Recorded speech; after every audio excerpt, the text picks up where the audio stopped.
Hortense Mancini, Duchess of Mazarin, was born in Rome on June 6, 1646. She was the niece of Cardinal Mazarin, who served as Chief Minister of France and later became a mistress of Charles II, King of England. Hortense was the fourth of the five famous Mancini sisters, known at the court of King Louis XIV as the Mazarinettes, for their beauty and connection to the Cardinal.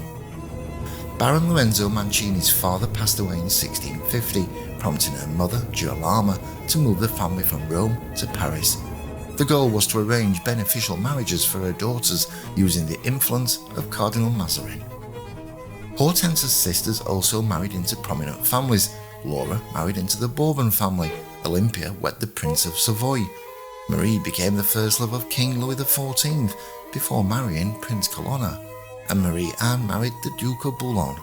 The sisters' Martinozzi cousins joined them in Paris, with Anne-Marie marrying into the Bourbon-Conti family and Laura becoming the mother of Mary of Modena, Queen of England. Together they navigated the politics and marriages of Europe's most powerful courts.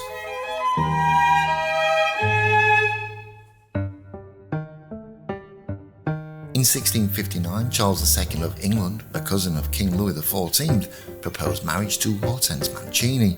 However, Cardinal Mazarin, her uncle, rejected the offer, thinking Charles, who was in exile at the time, had little future.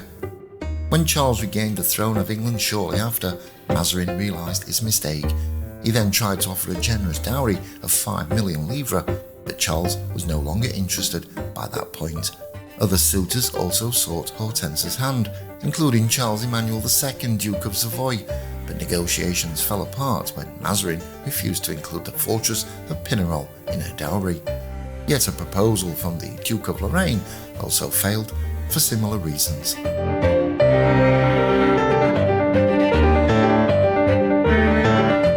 On March 1, 1661, at the age of 14, Hortense married one of the wealthiest men in Europe, Armand Charles de la Porte de la Mairie, who was given the title of Duke Mazarin upon marriage. After Cardinal Mazarin's death, Armand inherited his wife's enormous wealth, including the Palais Mazarin in Paris, filled with valuable art. The marriage, however, was disastrous. Hortense was lively and well-liked, while Armand was controlling and had bizarre habits.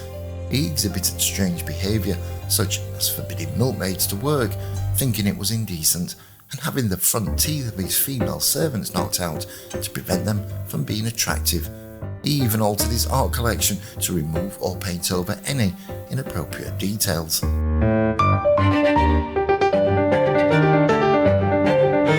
Armand was also obsessively jealous, banning Hortense from socialising with men, conducting nightly searches for hidden lovers, and demanding she spend large amounts of time in prayer. Eventually, he forced her to move to the countryside, far from the social life that she enjoyed in Paris. Despite the unbearable circumstances, Hortense was not alone. Her brother, Philippe, played a crucial role in her escape from her husband. On June 13, 1668, she fled her husband, leaving her children behind, with the hope of finding refuge with her sister Marie, now Princess Colonna.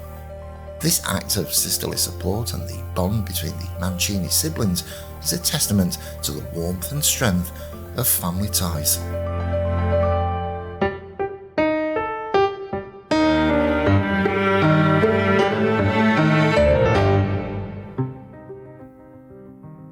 King Louis XIV of France protected Hortense, granting her an annual pension of 24,000 livres. Charles Emmanuel II, Duke of Savoy, also declared himself her protector. She moved to Chambéry, where she created a cultural hub for writers, philosophers and artists. However, after the Duke's death, his widow, Marie-Jeanne Baptiste, expelled Hortense due to her romantic involvement with the Duke.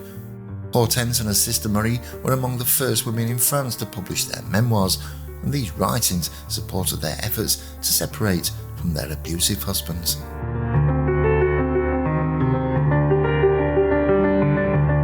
After the Duke of Savoy's death, Hortense found herself without income, as her husband froze all her finances, including the pension from Louis XIV. Ralph Montagu, the English ambassador in France, saw an opportunity and enlisted Hortense to improve his influence with Charles II by hoping she could replace his current mistress, Louise de Querouaille. In 1675, Hortense travelled to London officially to visit her niece, Mary of Modena. She arrived dressed as a man, a choice some historians believe reflected her gender neutrality, and was already known in English society thanks to the recent translation of her memoirs.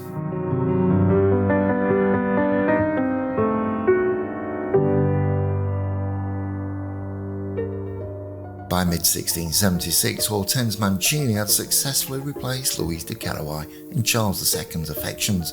The king provided her with a pension of £4,000, easing her financial difficulties.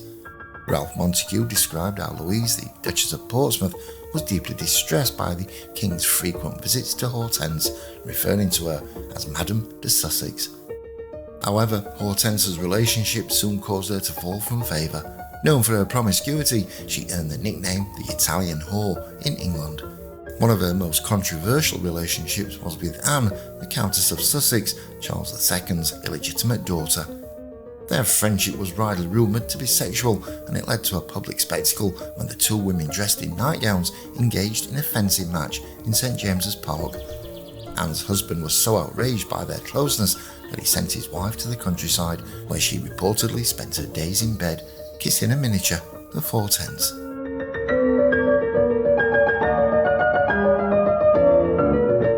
Hortense also began an affair with Louis de Grimaldi, the Prince of Monaco. It infuriated Charles, who briefly cut off her pension, although he soon reinstated it. Despite this, it marked the end of her time as the king's favourite, and Louise de Querouaille returned to her position as the official mistress.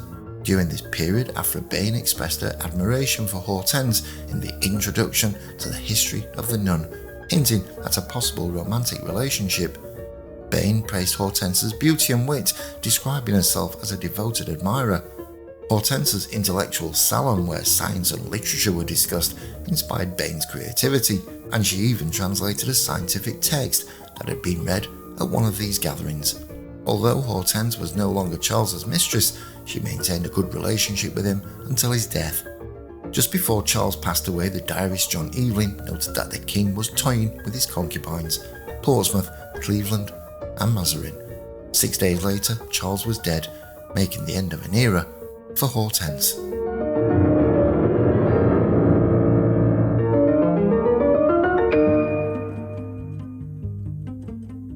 After the death of Charles II, Hortense was supported by James II, likely due to her connection to his wife, Mary of Modena. Even when James fled and William III and Mary II took the throne, she remained in England, though her pension was reduced. During this time, she hosted a renowned intellectual salon, one of the most celebrated in Europe. Her gatherings attracted poets, playwrights and theologians, and even women like Nell Gwyn, Barbara Villiers and Louise de Querouaille. It was also here where champagne first gained popularity in English society, and women could freely gamble and discuss current ideas.